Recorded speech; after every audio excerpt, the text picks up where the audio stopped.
Hi, உங்கள் ride with மிவனி. Ragi மாவில் வீட்டிலையே ஃப்ரைட் நூடுல்ஸ் பண்ணலாமா? ஆமாங்க, யாருமே நம்ப மாட்டாங்க வீட்டில் பண்ணது அப்படின்னு சொன்னால். ஸோ அந்த அளவுக்கு டேஸ்ட்டும் ஃப்ளேவரும் அட்டகாசமாக இருக்கும். அதே சமயம் ஹெல்த்தியாக. வாங்க எப்படி ப்ரிப்பேர் பண்ணுறதுன்னு பார்க்கலாம்.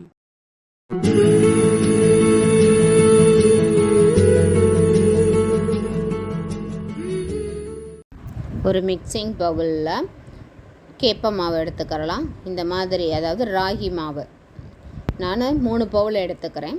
எடுத்துட்டு அதுலேயே தேவையான அளவு உப்பு ஆட் பண்ணிக்கிறலாம். உப்பு ஆட் பண்ணிவிட்டு எண்ணெய் கொஞ்சமாக ஆட் பண்ணிக்கிறலாம். ஆட் பண்ணிவிட்டு நல்லா மிக்ஸ் பண்ணி விட்டுக்கிறலாம். இந்த உப்பும் எண்ணெயும் எல்லா மாவுலையுமே மிக்ஸ் ஆகிற மாதிரி நல்லா மிக்ஸ் பண்ணி விட்டாச்சு. இப்போ நல்லா சூடு, அதாவது கொதிக்கிற தண்ணியை இதில் கொஞ்சம் கொஞ்சமாக ஆட் பண்ணி ஸ்பூனால் மிக்ஸ் பண்ணி விட்டுக்கிறலாம். நல்லா ஒரே தடவை மொத்தமாக ஊற்றிடக்கூடாது. ஸோ கொஞ்சம் கொஞ்சமாக ஊற்றி நல்லா நம்ம மிக்ஸ் பண்ணி விட்டுக்கிறலாம். ஸோ நல்லா இந்த மாதிரி மிக்ஸ் பண்ணி விட்டுட்டு கொஞ்சம் நேரம் விட்டுடலாம். ஸோ அந்த சூடு ஆறிட்டு நம்ம கை பொறுக்கிற பக்குவம் வரும் பார்த்திங்களா, அது வரைக்கும் வெயிட் பண்ணுவோம். கை வைக்கிற சூடு வந்தவட்டையுமே நம்ம கைகளை யூஸ் பண்ணி அந்த மாவை நல்லா பிணைஞ்சு கொடுத்துக்கறலாம். தேவைப்படும் பொழுது தண்ணிகள் ஊற்றிக்கலாம். இந்த நேரத்தில் தண்ணி மொத்தமாக ஊற்றக்கூடாது. ஸோ கொஞ்சம் கொஞ்சமாக தெளித்து விட்டு இந்த மாவை நல்லா இந்த மாதிரி நல்லா பிசைஞ்சு எடுத்துக்கிறணும். இப்போ பார்த்திங்களா, இந்த கன்சிஸ்டன்சிக்கு இருக்கணும். மாவை நம்ம கையால் அள்ளணும் அப்படின்னா உதிரக்கூடாது, நல்லா கட்டியாக வரணும். ஸோ அந்த மாதிரி பிணைஞ்சு ரெடி பண்ணியாச்சு. ஸோ இப்போ மாவு ரெடியாக இருக்குது. இடியாப்பக்குழல் எடுத்து அதில் அந்த பெரிய ஹோலாக இருக்கும் இல்லைங்களா, அந்த தட்டை வச்சுட்டு சுற்றி ஆயில் அப்ளை பண்ணிவிட்டு அதில் நம்ம ரெடியாக பிணைஞ்சு வச்சுருக்க மாவை நம்ம ஃபில் பண்ணிக்கிறலாம். ஸோ நல்லா அந்த சின்ன சின்ன உருண்டைகளாக பிடிச்சி உள்ளே இன்சர்ட் பண்ணும்பொழுது நல்லா ஃபுல்லாக ஃபில் பண்ணிடலாம். ஸோ பண்ணிவிட்டு இப்போ நான் நல்லா இந்த மாதிரி பிழிஞ்சு விட்டுக்கிறேன். பாருங்கள், நல்லா அந்த பெரிய ஹோதாக பார்த்து விட்டுக்கிறணும். ஸோ இந்த மாதிரி நல்லா பிழிஞ்சு விட்டுக்கிறலாம். பிழிஞ்சு விட்டுட்டு நாங்கள் ஏற்கனவே ஸ்டீமரில் தண்ணி ரெடியாக வச்சுருக்கேன். அதில் இதை அப்படியே தூக்கி வச்சுட்டு மூடி போட்டு மூடிடலாம். அது குக் ஆகிக்கிட்டு இருக்கட்டும். அதுங்களும் நம்ம தேவையான வெஜிடபிள்ஸை ரெடி பண்ணிக்கிறலாம். 2 கேரட் எடுத்து இந்த மாதிரி நீல வாக்கில் கட் பண்ணி வச்சுருக்கேன். அதே மாதிரி பீன்ஸ் கொஞ்சம் எடுத்து அதையுமே நீல வாக்கில் கட் பண்ணியிருக்கேன். பச்சை மிளகா கட் பண்ணி வச்சுருக்கேன்.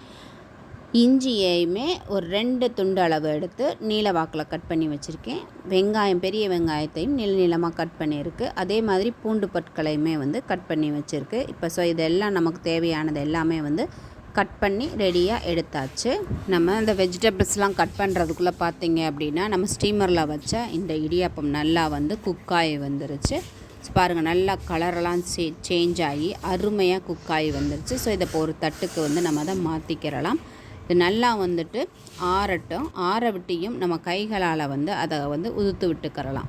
நல்லா இந்த மாதிரி நார்மலாக ஊற்று விட்டோம் அப்படின்னால அது நல்லா உடஞ்சி வந்துடும். ஸோ இப்போ நமக்கு வெஜிடபிள்ஸும் ரெடியாக இருக்குது, இடியாப்பமும் ரெடியாக இருக்குது. இப்போது ஒரு கடாயை ஸ்டவ்வில் வச்சுட்டு ஹீட் ஆனதும் எண்ணெய் ஆட் பண்ணிக்கலாம். எண்ணெய் சூடானதுமே ஒரு துண்டு பட்டை, 4 கிராம்பு, ஒரு ஸ்டார் பூ ஆட் பண்ணிவிட்டு அது நல்லா பொரிஞ்சு வரட்டும். பொரிஞ்சதும் அதில் கொஞ்சமாக அந்த நம்ம கட் பண்ணி வச்ச இஞ்சி துண்டுகள் ஆட் பண்ணிவிட்டு அது கூடவே பூண்டு பொருட்களையுமே ஆட் பண்ணிவிட்டு வெங்காயம் நம்ம எல்லாமே நீல வாக்கில் தான் ஆட் பண்ணியிருக்கோம். அதை போட்டு நல்லா எண்ணெயில் வதக்கிடலாம். இந்த இது எல்லாமே கண்ணாடி பதத்துக்கு வதங்கினா போதுமானது. அதை கோல்டன் ப்ரௌன் அளவுக்கு வதங்க வேண்டியதில்லை. ஸோ இந்த அளவுக்கு வதங்கினதுக்கு அப்புறமா நாம் பச்சை மிளகா, அடுத்து கட் பண்ணி வச்ச பீன்ஸ், கேரட், இந்த எல்லா காய்களையுமே இதில் ஆட் பண்ணிவிட்டு இந்த வெஜிடபிள்ஸ்க்கு தேவையான உப்பு ஆட் பண்ணிக்கிறலாம். ஆட் பண்ணி நல்லா மிக்ஸ் பண்ணி விட்டுக்கிறலாம். ஒரு நிமிஷத்துக்கு நல்லா அந்த ஆயில்லையே வெங்காயத்து கூட நல்லா மிக்ஸ் பண்ணி வதக்கி விட்டுட்டு ஒரு மூடியை போட்டு மூடிடலாம். அது அப்படியே மீடியம் ஃப்ளேமில் ஒரு 2 மினிட்ஸ் இருந்தது அப்படின்னாலே அப்படியே குக்காகி வந்துடும். இதுக்கு தண்ணி இதெல்லாம் தெளிக்க வேண்டியதில்லை. ஏன்னா நம்ம இந்த வெஜிடபிள்ஸை நம்ம ஃபுல்லாக குக் பண்ண போகிறதில்ல. ஒரு 60 to 70% மட்டும்தான் நம்ம இதை குக் பண்ணி எடுத்துக்க போகிறோம். ஸோ இப்போ ரெடி ஆகிடுச்சு. இப்போ நாம் அங்கே ஊற்றி வச்சுருக்க இந்த இடியாப்பத்தை இதில் ஆட் பண்ணி நல்லா மிக்ஸ் பண்ணி விட்டுக்கிறலாம். ஸோ பாருங்கள், எல்லா வெஜிடபிள்ஸ் கூட இது நல்லா மிக்ஸ் ஆகி, அதாவது ஜென்டிலாக மிக்ஸ் பண்ணணும். இல்லாட்டி ஏன்னா நம்ம ஏற்கனவே அதை உதுத்து வச்சுருக்கோம், இன்னும் வந்து உதிர்ந்து இதாகிடும். ஸோ இப்போ எல்லாமே வந்து நல்லா மிக்ஸ் பண்ணி விட்டாச்சு. உங்களுக்கு தெரியும் பார்க்கும்போதே எப்படி இருக்குது அப்படின்னு சொல்லிட்டு. இது மேலே அப்படியே அழகாக வந்து மலைச்சாரல் மாதிரி கொஞ்சமாக பெப்பரை தூவி விட்டுட்டு அதுக்கு மேலே வந்து ஒரு 2 ஸ்பூன் அளவுக்கு வந்து டொமேட்டோ கெச்சப் ஆட் பண்ணி நல்லா வந்து மிக்ஸ் பண்ணி விட்டுக்கறலாம்.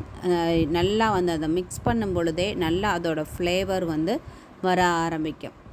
இந்த ஸ்டேஜில் நம்ம ஸ்டவ்வை ஆஃப் பண்ணிவிட்டு ஒரு அரை லெமன் அளவு வந்து பிழிஞ்சு விட்டுட்டு நல்லா வந்து மிக்ஸ் பண்ணி விட்டுக்கறலாம்.